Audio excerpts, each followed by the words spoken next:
رسالت مآب صلی اللہ علیہ وسلم کے اجتہادات، اس موضوع پر ہم نے آپ سے استفادے کا آغاز کیا تھا۔ تیسری نشست ہے اس سلسلے کی۔ بہت ہی باریک بعض پہلو ہوتے ہیں اور بسا اوقات اگر بادی النظر میں کوئی طالب علم اس کا جائزہ لے تو سمجھ میں نہیں آتے۔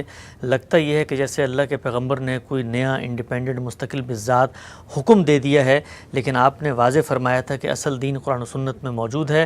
رسالت مآب صلی اللہ علیہ وسلم بھی دیکھتے ہیں کوئی مماثل صورتحال ہے تو اس پر اجتہاد بھی کرتے ہیں، اطلاق بھی کرتے ہیں، اس کے اصول بھی سامنے رکھے۔ ایک اور مثال میں چاہتا ہوں آپ کی خدمت میں رکھوں اور اس پہ بھی جانوں کہ اس معاملے میں رسول اللہ صلی اللہ علیہ وسلم نے جو کچھ کیا ہے اس کے پیچھے کیا نظام فکر ہے۔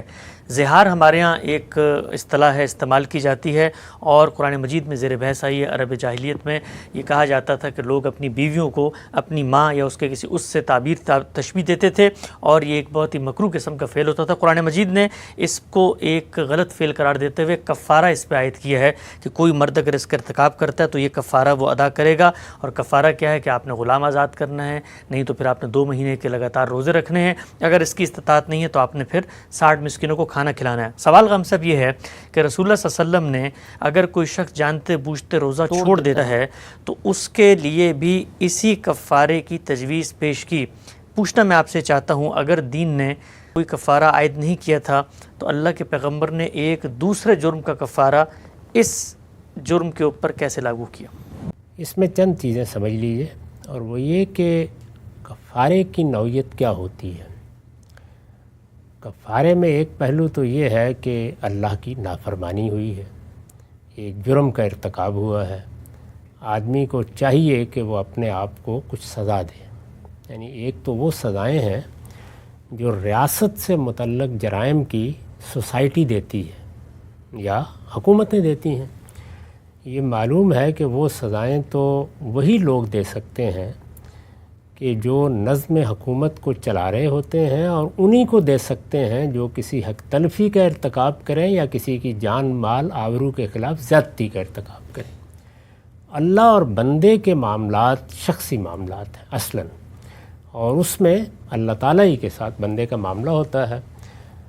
اس کی ایک مثال قسم ہے، یعنی ایک آدمی نے کوئی کام کرنے یا نہ کرنے کی قسم کھا لی، اور پھر اس کے بعد ایسے حالات پیدا ہو گئے کہ وہ اب قسم توڑنے کے سوا کوئی چارہ نہیں اپنے ہاں پا رہا، تو اللہ کی نافرمانی ہوگی نا۔ اللہ کو گواہ کر کے گویا ایک وعدہ کیا گیا تھا، اس کا اعلان کیا گیا تھا، جب آپ قسم توڑیں گے تو اس پر قرآن نے کفارہ عائد کیا ہے، اللہ کی نافرمانی پر کفارہ ہوا۔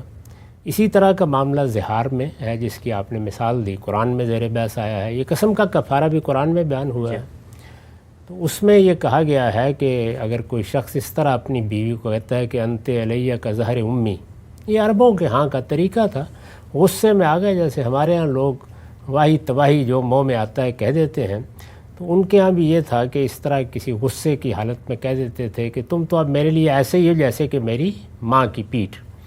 تو یہ بات جب کہہ دی جاتی تھی تو اس کو ایک طرح کی طلاق سمجھا جاتا تھا کہ اب سب تعلقات خراب ہوئے۔ قرآن مجید نے اس لغو بات کے بارے میں تنبیہ فرمائی اور یہ کہا کہ یہ کوئی معمولی چیز نہیں ہے، میاں اور بیوی کا رشتہ اپنے اندر بڑا تقدس رکھتا ہے، اس لیے اس طرح کے جملے اور لغو جملے نہیں نکلنے چاہیے زبان سے۔ چنانچہ اگر تم لوٹانا چاہتے ہو، یعنی یہ طلاق اگر اس سے بچنا چاہتے ہو اور بیوی کی طرف رجوع کرنا چاہتے ہو تو پھر تمہیں یہ کفارہ ادا کرنا ہوگا، اس کو کفارہ زہار کہا جاتا ہے۔ اگر آپ اس کے اوپر غور کریں اس کفارے پر، تو یہ ایک طرف تو تنبیہ ہے، یا کہہ سکتے ہیں آپ کہ اللہ تعالیٰ کی نافرمانی پر سزا ہے۔ روزے کا معاملہ بھی اس میں کوئی شک نہیں کہ بہت غیر معمولی ہے، کیونکہ پرستش کی عبادت نماز ہے، نظر کی عبادت حج ہے، اور پھر حج کے بعد عمرہ قربانی وہ اسی ذیل کی عبادتیں ہیں۔ روزہ اطاعت کی عبادت ہے، اس میں ایک بندہ مومن کو مجسم اطاعت بننا ہے، یعنی اللہ تعالیٰ کے ساتھ جو ایک حاکم مطلق کا تعلق ہے کہ وہ ہمارا بادشاہ ہے اور ہمیں اس کے احکام کی اطاعت کرنی ہے، اس کو ہم ممثل کرتے ہیں روزے میں۔ تو اس میں آدمی نے روزہ رکھا اور توڑ دیا تو بڑی نافرمانی ہو گئی۔ تو جس طرح زہار ایک بڑی نافرمانی ہے، اسی طرح یہ بھی ایک بڑی نافرمانی ہے۔ نافرمانی کے اعتبار سے دونوں یکساں ہیں۔ جب دونوں یکساں ہیں تو رسول اللہ صلی اللہ علیہ وسلم نے فرمایا کہ وہاں بھی اللہ کے ایک باندھے ہوئے ضابطے کو تم نے غلط طریقے سے توڑنے کی کوشش کی، اللہ نے اس پر کفارہ مقرر کیا ہے تو یہاں بھی کفارہ دینا چاہیے۔ یہ قیاس ہے، جس طرح کا قیاس ہم بھی بہت سی صورتوں میں کرتے ہیں۔ کوئی آدمی غلطی کرتا ہے تو توجہ دلاتے ہیں کہ اب اپنے اوپر کچھ نہ کچھ کفارہ عائد کرو، کوئی چند روزے رکھ لو، کچھ نماز پڑھ لو، کچھ انفاق کر دو، تو کہتے ہیں آدمی کو اس طریقے کی بات آپ بھی کہہ سکتے ہیں۔ تو رسالت مآب صلی اللہ علیہ وسلم نے اس موقع پر جب ایک معاملہ سامنے آیا، وہ بڑا مشہور واقعہ ہے کہ ایک شخص آیا اور اس نے کہا کہ میں اپنی بیوی کے ساتھ تعلق قائم کر بیٹھا ہوں روزے میں، ظاہر روزہ اس سے ٹوٹ گیا جس طرح کہ قرآن نے بتایا بھی ہے۔ تو حضور نے یہ کہا کہ بھئی اس پر تو تمہیں اب 60 روزے رکھنا ہوں گے۔ غلام تو نظر آ رہا تھا کہ اس کے پاس ہونے کا کیا سوال ہے، تو اب 60 روزے رکھنے ہوں گے تمہیں۔ تو اس نے کہا کہ جی میں ایک تو نبھا نہیں سکا، 60 کہاں سے رکھوں گا؟ تو فرمایا کہ چلو پھر 60 مسکینوں کو کھانا کھلاؤ۔ تو اس سے یہ تو واضح ہو گیا کہ زہار کے روزے پر آپ نے قیاس فرمایا ہے، کیونکہ یہ الگ سے کوئی قانون نہیں تھا، ایک پہلے سے کفارہ موجود ہے، انہی الفاظ میں وہ نقل ہوا ہے قرآن میں۔ آپ نے یہاں پر جب یہ دیکھا کہ یہ دونوں ایک ہی نوعیت کے جرائم ہیں اور سنگین جرائم ہیں تو کفارہ عائد ہونا چاہیے، اس کے اوپر تجویز فرما دیا۔ اب اس میں جو اگلا سوال پیدا ہوتا ہے وہ یہ ہے کہ جیسے ہی اس شخص نے یہ کہا کہ 60 مسکینوں کو، میں تو خود مسکین ہوں، یعنی 60 مسکینوں کو کھانا میں کہاں سے کھلاؤں گا؟ تو آپ نے فرمایا کہ انتظار کرو۔ وہ وہاں بیٹھا رہا تو کوئی صاحب کوئی کھجوروں کا ٹوکرا لے آئے جو 60 مسکینوں کے لیے بھی کافی تھا۔ تو آپ نے فرمایا کہ جاؤ لے جاؤ اور جا کر اپنا کفارہ ادا کر لو۔ اس نے کہا جی میں اس کا سب سے زیادہ مستحق بھی میں ہی ہوں۔ تو رسالت مآب صلی اللہ علیہ وسلم بھی ہنس پڑے اور آپ نے فرمایا کہ جاؤ جا کے کھا لو، یعنی پھر آپ نے اصرار نہیں کیا اس بات پر۔ تو اب یہ سوال، اس میں ایک نازک سوال پیدا ہوتا ہے، وہ یہ کہ کفارہ جب عائد کر دیا آپ نے تو پھر کفارہ اٹھ کیسے گیا؟ یعنی آپ کو تو جواب میں یہی کہنا چاہیے تھا نا۔ تو اس میں دیکھیے بڑی نازک چیز کا آپ نے لحاظ رکھا ہے، وہ یہ ہے کہ جس وقت کفارہ آپ پر عائد ہوتا ہے تو اس کا ایک پہلو یہ ہے کہ ایک جرم کیا گیا ہے، ایک نافرمانی کی گئی ہے، لیکن یہ واجب نہیں ہوا۔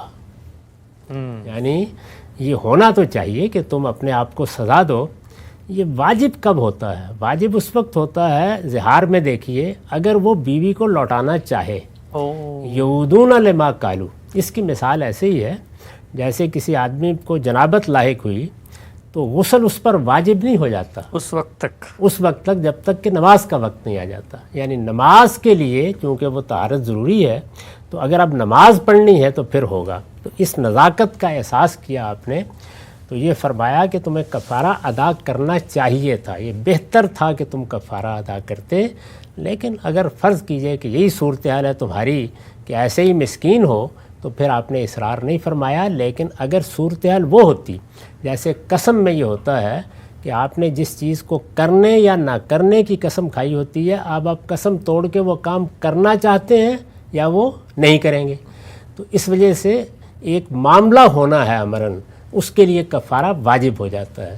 اسی طرح زہار میں کہا ہے نا کہ یعودون لما قالوا، اگر تم اسی چیز کی طرف لوٹو گے تو پھر عائد ہو جائے گا۔ اور اگر فرض کیجئے کہ کسی آدمی نے زہار کیا، یہ کہا کہ انت علیہ کظہر امی، اس کے بعد اس نے اس کو طلاق سمجھ کے بس فارغ کر دیا، وہ بیوی کو لوٹانا نہیں چاہتا تو کفارہ عائد نہیں ہوگا نا، یعنی واجب نہیں ہوگا۔ اس کے باوجود اگر کوئی فقیہ اس کو یہ توجہ دلائے کہ تم نے ایک بڑے جرم کا ارتکاب کیا تھا، یہ صحیح ہے، لیکن بہتر ہے کہ خود کفارہ ادا کر دو، تو کیا اندازہ ہوا؟ وہ یہ ہے کہ اگر تو ازالہ کرنا ہے تو پھر تو کفارہ واجب ہو جائے گا، اگر ازالہ نہیں کرنا تو حضور نے بہت باریکی سے توجہ دلائی کہ پھر چاہیے، پھر ایسا کرنا چاہیے تمہیں۔ تو یہ نبی صلی اللہ علیہ وسلم کے جو اجتہادات ہیں، جب آپ ان کے اندر اتر کر دیکھتے ہیں تو اس طرح کی نازک ترین چیزوں کا بھی ان میں لحاظ ہے۔ قرآن مجید میں بھی آپ غور کریں تو اس کی بڑی عمدہ تعلیم ہمیں دی گئی ہے، اس کی مثالیں موجود ہیں۔ میں نے قرآن مجید کی بعض چیزوں کی طرف پچھلی نشست میں بھی اشارہ کیا تھا۔ ایک پورا باب ہے قرآن میں حرمتوں کا، خاص طور پر کھانے پینے کی چیزوں کی حرمتوں کا، اس میں بھی ایسی ہی نازک چیزوں کا لحاظ کیا ہے۔ یعنی آپ یہ دیکھیے نا کہ یہ بات جب ایک مرتبہ بیان کر دی کہ تمہارے لیے تمام طیبات حلال ہیں اور تمام خبائث حرام ہیں، تو تو ایک قاعدہ عامہ بیان ہو گیا، اصول بیان ہو گیا۔ اب یہ بتا دیا گیا کہ کھانے پینے کی چیزوں میں ہر مسلمان کو اس کا لحاظ کرنا چاہیے کہ وہ طیبات ہوں گے، وہ خبائث نہیں ہوں گے۔ طیبات اور خبائث میں بعض چیزیں بالکل بدیہی ہیں، جیسے کوئی آدمی بھی اگر آپ اس کو کہیں کہ تم اپنا بول و براز کھا لو تو وہ فوراً اس سے کراہت محسوس کرے گا۔ کتنی چیزیں ہیں کہ جن سے ہماری کراہت انتہائی شدید ہوتی ہے، اگر کسی آدمی کو مجبور کیا جائے کہ ان کو کھاؤ یا پیو تو ہو سکتا ہے کہ وہ اپنی جان دے بیٹھے اور کھانے کے لیے تیار نہ ہو۔ تو طیبات و خبائث کا ایک فرق تو بالکل بدیہی ہوتا ہے، جو میں آپ سب جانتے ہیں، بلکہ وہ لوگ کے جو چیزوں کے بارے میں کوئی بہت زیادہ توجہ نہیں کرتے ان کے ہاں بھی وہ فرق پایا جاتا ہے۔ دوسرے یہ ہے کہ جہاں کچھ ابہام کا اندیشہ ہوتا ہے تو جانوروں میں بھی، جانور دنیا میں بہت سے ہیں، انسان ان کا گوشت کھاتا رہا ہے، اب تو ہمیں یہ بتایا جاتا ہے اور یہ بات کرینِ قیاس لگتی ہے کہ ابتدا میں زیادہ تر شکار پر اور پھلوں ہی پر انحصار رہا انسان کا، تو انسان جانوروں کا گوشت کھاتا رہا ہے۔ اس میں یہ سوال پیدا ہوتا ہے کہ جانوروں میں کیا؟ تو بہت سے جانور تو ایسے ہیں کہ ان کو دیکھتے ہی کراہت محسوس ہوتی ہے، یعنی جیسے بول و براز سے کراہت محسوس ہوتی ہے، ان کو بھی دیکھ کے کراہت گھن آتی ہے، تو آدمی نہیں کھائے گا۔ تو ظاہر ہے کہ اس کا فیصلہ بھی عقل کر لیتی ہے کہ یہ طیبات میں سے نہیں ہے۔ لیکن بہت سے جانور اپنے دیکھنے میں بہت خوبصورت ہیں اور آدمی ان کی خوبصورتی سے متاثر بھی ہوتا ہے۔ اب شیر ہیں، چیتے ہیں، اسی طریقے سے بعض کتے ہیں، بلیاں ہیں اور بہت سے جانور ہیں۔ تو اللہ تعالیٰ نے یہ بتایا کہ طیبات صرف بہیمۃ الانعام ہے، یعنی جانوروں میں دو طرح کے جانور ہیں، ایک درندے ہیں، ایک چرندے ہیں۔ تو درندے طیبات میں سے نہیں ہیں، لہذا درندے نہیں کھائے جائیں گے۔ تو واضح کر دیا احلت لکم بہیمۃ الانعام، یہ سب قرآن ہے۔ اب یہ اصول کا اطلاق کر کے بتایا جا رہا ہے۔ اس کے بعد میں نے بڑی بحث کر کے بتایا ہے کہ 4 چیزیں ایسی تھیں جن کے بارے میں شبہ پیدا ہوا، آدمی کے لیے فیصلہ آسان نہیں تھا، یعنی اپنی عقل سے فیصلہ کرنا مشکل تھا۔ یہ اصولی بات تو بتا دی گئی۔ اس میں ایک چیز یہ تھی کہ اگر کوئی جانور اپنی موت مر جاتا ہے وہ بالکل حلال جانور، یعنی بھیڑ ہے، بکری ہے، مر گئی ہے، تو یہ کیا حرام ہو جائے گی یا حلال رہے گی؟ تو اس کا جواب قرآن نے یہ دیا نہیں کہ حرام ہو جائے گی۔ تو اب ظاہر ہے کہ جانور تو حلال تھا نا، طیب جانور تھا، کیوں حرام ہو گیا؟ لیکن بتا دیا گیا کہ حرمت علیکم المیتہ۔ اس کے بعد یہ بتایا گیا کہ یہ جانور جن کا تم گوشت کھاتے ہو، تو انسان سب کچھ ہی کھا جاتا ہے جب جانور کو ذبح کرتا ہے، لیکن خون کے بارے میں یہ بتا دیا گیا کہ یہ حلال نہیں ہے، یعنی کیا مطلب؟ طیب نہیں ہے، یہ من جملہ خبائث ہے، اس کے تم قریب نہیں جاؤ گے۔ اسی طریقے سے ایک جانور کا نام لے کے یہ بتایا گیا کہ خنزیر کا گوشت بھی نہیں کھاؤ گے۔ چوتھی چیز یہ تھی کہ غیر اللہ کے نام کا ذبیحہ۔ تو میں نے آپ کو یہ بتایا تھا کہ ایسے سب موقعوں پر ایک فقیہ کیا کرتا ہے، وہ حقیقت کو دریافت کرتا ہے، یعنی جو چیز مجھے کہا گیا ہے کہ تم نہیں کرو گے یا جس سے روکا کیا گیا ہے، اس کے پیچھے حقیقت کیا ہے۔ کہنے کو تو دیکھیے نا، ایک مردہ جانور ہے، تو ظاہر کے لحاظ سے تو بکری ہے، میں نے اس کو ذبح کیا تو مری ہے اس کے نتیجے میں، اور اگر وہ خود مر گئی تو تب بھی مری ہے۔ کیا فرق واقع ہو گیا ہے؟ کیا وجہ ہے کہ وہ حلال تھی، اس کا کھانا جائز تھا، اس کو حرام کر دیا گیا؟ تو جب وہ غور کرتا ہے تو یہ معلوم ہوتا ہے کہ اس میں جو کچھ ہوا ہے وہ اصل میں خون کے اندر رہ جانے کی غلاظت ہے، یعنی خون چونکہ حرام ہے، آگے بتا دیا ہے نا کہ خون کو بھی ہم نے حرام کیا ہے، تو جب ہم ذبح کرتے ہیں تو ذبح کا طریقہ بتایا گیا ہے کہ تزکیہ ہونا چاہیے، یعنی حلقوم تم کاٹو گے، اور حلقوم یہ پورا نہیں کاٹ کے پھینک دیا جاتا، اس کو کاٹو گے، اس کے نتیجے میں جانور تڑپتا ہے اور اس کی رگوں کا سارا خون نکل جاتا ہے۔ تو یہ واضح ہو گیا کہ اصل حقیقت کیا ہے، خون کا اندر رہ جانا۔ اب یہ دیکھیے کہ اس کے بارے میں پھر سوال پیدا ہو جاتا ہے کہ ایک تو یہ ہے نا کہ طبعی موت، ایک جانور مر گیا، حادثے میں بھی تو مرتا ہے جانور، یعنی ایک تو ہے نا کہ طبعی موت مر گیا تو چلیے خون اندر رہ جاتا ہے، معلوم ہو گیا، تو اب حادثے میں مر جاتا ہے تو یہ اصول معلوم ہو گیا کہ اصل چیز یہ نہیں ہے کہ وہ طبعی موت مرا ہے، اصل چیز کیا ہے؟ خون کا اندر رہ جانا۔ تو سورہ مائدہ میں قرآن مجید نے پھر جو عام طور پر بھیڑ بکریوں والے ہوتے ہیں انہیں یہ صورتحال پیش آتی ہے، جانور اوپر سے گر کے مر گیا، کسی جانور نے سینگ مارا وہ مر گیا، تو تمام ان صورتوں کا ذکر کر کے کہا کہ یہ سب حرام ہے. تو کیا کیا؟ یعنی جو اصل حقیقت ہے اس سے الحاق کر کے خود بتایا. اپلیکیشن میں خود جبکہ آپ دیکھیے سورہ بقرہ میں، سورہ انعام میں، سورہ نحل میں یہ کہا ہے کہ بس یہ 4 ہی چیزیں حرام ہیں. تو اب یہاں کیا ہو رہا ہے کہ 4 ہی چیزیں ہیں لیکن 4 چیزوں کی حقیقت آگے بڑھ رہی ہے. تو اس طرح ہمیں اجتہاد کی تربیت دی قرآن نے کہ جب اللہ تعالیٰ کسی چیز کو ممنوع قرار دیں تو یہ دیکھو کہ اس کی حقیقت کیا ہے.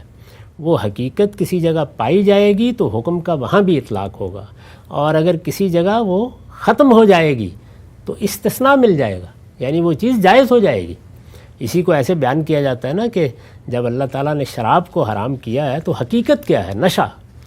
تو یہ نشہ ہے جو اس مشروب میں ہوتا ہے تو وہ حرام ہے. آپ اس کو سرکے میں تبدیل کر دیں تو نشہ ختم ہو گیا، تو اب وہ حلال ہے، جائز ہے.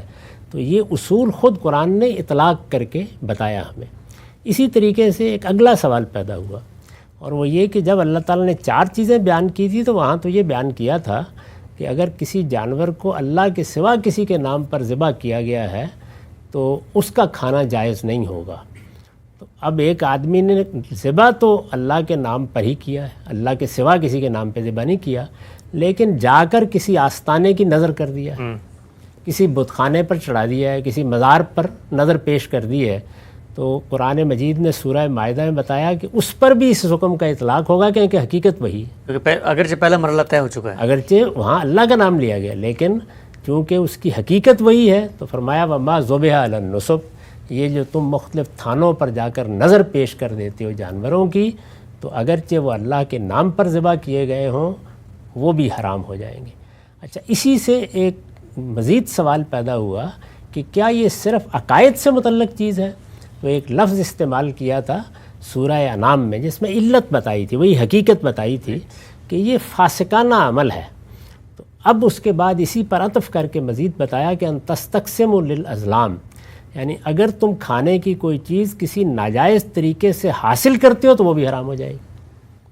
یعنی اگر جوا کھیل کر، استقسام بالازلام یہ تھا کہ عرب عام طور پر گوشت پر جانور ذبح کر کے بعض لوگ گویا اپنی ثقافت اور اپنی فیاضی کا اس طرح اظہار کرتے تھے کہ بہت سے جانور ذبح کر کے نوجوانوں سے کہتے تھے اب جوا کھیلو، جو جتنا جیتتا جائے گا اس کو گوشت ملتا جائے گا. تو اس کے لیے باقاعدہ جوئے کے خاص تیر ہوتے تھے اور یہ حرم کے صحن میں بھی کھیلا جاتا تھا. تو اسی کو استسقام بالازلام کہتے ہیں. تو قرآن مجید نے اس پر بھی اطلاق کر کے بتایا. تو اس طرح گویا یہ بتایا گیا کہ جب تمہیں بھی کوئی مسئلہ دین کا پیش آئے تو پہلے یہ دیکھو کہ اس کی حقیقت کیا ہے. وہ حقیقت آگے بڑھے گی، اس کا اطلاق دوسری چیزوں پر ہوگا. اس میں اس سے بھی زیادہ نازک آگے ایک چیز بیان کی ہے، یعنی کس طریقے سے ایک کے بعد دوسری چیز. یعنی آپ دیکھیے نا، 4 چیزیں بیان کرنے کے بعد اب پہلے بتایا کہ میتا کا اطلاق کس کس چیز پر ہو جائے گا. پھر یہ بتایا کہ یہ جو کہا گیا تھا کہ غیر اللہ کے نام پر ذبح کیا گیا، اس کا اطلاق بھی تباً کن چیزوں پر ہو جائے گا. اسی ذیل میں پھر سورہ انعام میں جا کر یہ بتا دیا. یہ بھی ایک سوال پیدا ہوتا ہے کہ اللہ کے سوا کسی کے نام پر تو ذبح نہیں کیا، لیکن اللہ کا نام بھی نہیں لیا. تو فرمایا لا تاکلوا ممن لم یذکر اسم اللہ علیہ، نہیں تم وہ بھی نہیں کھاؤ گے جس پر اللہ کا نام نہیں لیا گیا. تو یہ کیا ہے؟ یہ وہی کہ حقیقت وہی ٹریول کر رہی ہے، تو وہ حقیقت اندر سرایت کیے ہوئے ہے. وہی اللہ تعالیٰ کے ساتھ یا اللہ کے حکم کے بارے میں فاسقانہ رویہ ہے. وہی رویہ ہے جس کے نتیجے میں تم نے جوئے میں کوئی گوشت جیت لیا. وہی رویہ ہے جس کے تحت تم نے اگرچہ اللہ کے نام پہ ذبح کیا تھا لیکن جا کر کسی تھان پر، کسی مزار پر، کسی درگاہ پر چڑھا دیا. وہی اللہ کا نام ہے جو تم نے لینا ہی پسند نہیں کیا، جانتے بوجھتے. غلطی ہو جانا بالکل الگ چیز ہے. تو ان سب چیزوں کو آگے بڑھاتے بڑھاتے اب ظاہر ہے کہ لوگ جانوروں کو شکار کرتے تھے، تو اس میں کتوں کے ذریعے سے شکار زیر بحث آ گیا. قرآن میں زیر بحث ہے سورہ مائدہ میں. اب کتے کے ذریعے سے، کتا چھری تو نہیں ہوتا نا، وہ تو اپنے دانتوں سے جا کے پھاڑ دے گا. تو یہ بتایا گیا کہ اگر تم کتے کو چھوڑتے ہو اور اللہ کا نام لے کر چھوڑتے ہو اور وہ جا کر اس جانور کو پھاڑ دیتا ہے، یعنی خون نکل گیا، خون نکالنا ہی اصل مقصود تھا. اگر اس نے پھاڑ دیا، خون نکل گیا، اگر خون نہیں نکلا تو پھر ذبح کرو گے. وہ بتا دیا ہے کہ ایسی ہر صورت میں الا ما زکیتم ہوگا، لیکن اگر پھاڑ دیا اور خون نکل گیا ہے تو وہ ذبح ہو گیا، یعنی جائز ہو گیا. اللہ کا نام تم نے لے لیا تھا جب تم نے جانور کو اس کے اوپر چھوڑا تھا. اس میں ایک بڑی باریک بات آگے کہی ہے اور وہ یہ ہے کہ یہ دیکھو کہ اس جانور نے جب جا کے شکار کیا ہے تو جانور نے شکار کے اندر سے خود کچھ کھا تو نہیں لیا. مما امسکنا علیکم، یعنی اس نے چھوڑ دیا تمہارے لیے یا کھا لیا. سوال یہ اس سے کیا فرق پیدا ہوا؟ اس لیے کہ جب اس نے خود کھا لیا تو اس کا مطلب ہے وہ تمہارے لیے شکار نہیں کر رہا تھا. تو اب تمہارے ہاں جو اللہ کا نام لیا گیا تھا اس کا اتصال نہیں ہوا، یعنی وہ نفسیاتی کیفیت ہی منتقل ہے. کیفیت منتقلی نہیں ہوئی. تو فرمایا کہ پھر نہیں کھا سکتے. تو یہ نازک مثالیں ہیں کہ اللہ تعالیٰ اس طرح کے معاملات میں کیسے تربیت دیتے ہیں کہ یہ تمہیں کرنا ہے. تو اسی کے اوپر پھر رسالت مآب صلی اللہ علیہ وسلم نے مثلا مچھلیوں کے بارے میں یہ بتایا کہ ان میں چونکہ خون نہیں ہوتا اس طریقے کا، وہ گشنگ بلڈ نہیں ہوتا، دم مسفوح، تو اس وجہ سے تم ان کو اسی طرح کھا سکتے ہو. بس اللہ کا نام لو اور کھا لو. ان کو پکڑتے وقت اللہ کا نام لینا لازم نہیں ہے، اس لیے کہ وہ سارے معاملات ہوئے ہی نہیں. نہ تم نے درندگی کا مظاہرہ کیا ہے ان کو مارتے وقت کہ تمہاری تطہیر ضروری ہو، نہ ان کے اندر اس طرح کا خون ہوتا تو حضور نے اس پہ اطلاق کیا. اسی طرح جانوروں کے اندر سے آپ دیکھتے ہیں تلی نکلتی ہے. اسی طرح بعض اور چیزوں کے بارے میں، جگر کے بارے میں یہ فرمایا کہ اگرچہ خون میں لتڑے ہوئے ہوتے ہیں لیکن ان پر بھی اس حکم کا اطلاق نہیں ہوتا. تو استثناء بھی اسی اصول پر اور کسی دوسری چیز کا شمول بھی اسی طریقے سے. تو اس طرح گویا جو تعلیم دی گئی وہ یہ کہ ہمارے دین میں تمام احکام کچھ قواعد عامہ پر مبنی ہوتے ہیں. وہ قاعدہ عامہ کیا تھا؟ تمام طیبات حلال ہیں، تمام خبائث حرام ہیں. یہ قاعدہ عامہ ہے. اس کا اطلاق دنیا کی ہر چیز پر ہم کریں گے، لیکن اس کے اطلاق میں جہاں جہاں مسئلہ پیدا ہو کہ کوئی نئی چیز سامنے آ گئی تو اب دیکھنا ہے کہ کیا اس پر اطلاق ہوتا ہے، کیا یہ طیب ہے، کیا یہ خبیث ہے. اسی طریقے سے اگر کسی جگہ کوئی حکم دیا گیا ہے تو اس کے تباً کچھ چیزیں پیدا ہو جائیں گی، وہاں دیکھو کس طرح اطلاق ہوتا ہے اور اس میں استثناء بھی ہوگا. یعنی بعض چیزوں پر کیا جائے گا، بعض چیزوں کے معاملے میں رخصت دی جائے گی. اس کے اصول کیا ہوں گے؟ تو بتایا گیا کہ حقیقت کو پہلے متعین کرو کہ کسی حکم کی بنیاد کس چیز پر رکھی گئی ہے. جیسے پچھلی نشست میں ہم نے بتایا تھا کہ اللہ تعالیٰ نے جو تیمم کی رخصت دی ہے اس کی بنیاد کس چیز پہ رکھی ہے؟ اس کی بنیاد رکھی ہے غیر معمولی مشقت پر. تو غیر معمولی مشقت کو ہم لے کے چلیں گے اور یہ اگر کسی اور صورت میں بھی پائی جائے گی تو وہاں پر بھی یہی رعایت دیں گے، اسی کا اطلاق کریں گے. بہت سرد علاقوں میں بعض لوگوں کے خاص پیشوں کی رعایت سے، بعض ڈاکٹر حضرات جب اپنے ہاں آپریشن کر رہے ہوتے ہیں یا کسی مریض کو دیکھ رہے ہوتے ہیں، اسی طریقے کی بہت سی صورتیں دنیا میں پیش آئیں گی. جیسے کہ قطبین پر ہمیں نماز کے مسائل پیش آتے ہیں، تو ہر جگہ یہی ہوگا کہ نئی صورت میں حقیقت کو سامنے رکھ کے اطلاق کیا جائے گا اور حقیقتی کو سامنے رکھ کے رخصت دی جائے گی یا استثناء کیا جائے گا. تو حضور کے ہاں بھی اور قرآن میں بھی اس کی بہت غیر معمولی اور بڑی نازک جگہوں تک تربیت دی گئی ہے اور اس کی بڑی عمدہ مثالیں ہیں. اسی کی مثال وہ بھی ہیں کہ جس میں حضور نے قرآن نے جب یہ کہا کہ دو بہنوں کو ایک نکاح میں جمع نہیں کرو گے تو آپ نے فرمایا کہ یہی چیز تو خالہ اور بھانجی کو اگر ایک نکاح میں جمع کیا جائے، یہی چیز کیا ہے؟ یہی حقیقت. یعنی وہ حقیقت کیا ہے جس کی وجہ سے روکا گیا ہے؟ تو وہ حقیقت تو وہاں بھی پائی جاتی ہے، تو آپ نے اس کا اطلاق کر دیا. اسی طریقے سے قرآن نے کہا کہ تمہارے لیے تمہاری رضائی ماں جو تمہیں دودھ پلا دے وہ بھی حرام ہے اور رضاعت کے تعلق سے تمہاری بہن بھی. تو اب ظاہر ہے ماں تک بات رہ جاتی تو پھر تو دودھ پینا ہی باعث بنتا. تو یہ جو بہن ہے یہ کس تعلق میں؟ تو اس کا مطلب ہے کہ اب رشتے بھی پیدا ہو گئے ہیں. تو حضور نے فرمایا کہ جو چیز بہن کے لیے حرمت کا باعث بن رہی ہے وہ خالہ کے لیے کیوں نہیں بنے گی، بھانجی کے لیے کیوں نہیں بنے گی؟ تو ان کو بھی پھیلا دیا. تو اس طریقے سے بتایا کہ دین میں احکام جب دیے جاتے ہیں تو ان کے ایک الفاظ ہوتے ہیں، ایک ان کی حقیقت ہوتی ہے. حقیقت میں اگر کوئی اسی طرح کی صورت پیش آئے گی تو وہ حقیقت وہاں پہنچے گی اور اس کی حرمت کا فیصلہ کیا جائے گا. اور اگر وہ حقیقت کہیں ختم ہو گئی کسی چیز میں سے تو استثناء بھی دیا جائے گا، رخصت بھی دی جائے گی. تو یہ سارا اجتہاد جو کچھ بھی ہوتا ہے اس کے اصول یہ ہیں. اجتہاد کوئی بے لگام چیز نہیں ہوتی. اس کا مطلب یہ ہوتا ہے کہ ایسی صورتیں پیش آئیں گی جو پہلے مذکور نہیں تھیں اور ایسے معاملات پیش آئیں گے جن میں انسان کو استثناء، ایگزمپشن یا رخصت کی ضرورت ہوگی. تو ایک فقیہ یا ایک دین کا عالم کیا طریقہ اختیار کرے، وہ حقیقت کو متعین کرے گا، قاعدہ عامہ کو سامنے رکھے گا، اور پھر اس حقیقت کے بارے میں یہ طے کرے گا کہ وہ وہاں پائی جاتی ہے یا وہاں سے ختم ہو گئی ہے۔ پائی جاتی ہے تو حکم کا اطلاق کر دے گا، اگر ختم ہو گئی ہے تو استثناء کا فیصلہ کر دے گا، اور وہ جو اصول ہے اس کو سامنے رکھے گا۔ وہ اصول کیا ہے؟ تمام طیبات حلال ہیں اور تمام خبائث حرام۔ سبحان اللہ غامدی صاحب، سبحان اللہ، اللہ آپ کے علم میں مزید اضافہ فرمائے۔ بہت ہی خوبی کے ساتھ ہم نے سمجھا غامدی صاحب سے کہ یہ کتنا باریک کام ہے اور کیسا ایک کوہرنٹ نظام فکر ہے دین کا، ہر حکم اور اس کا اطلاق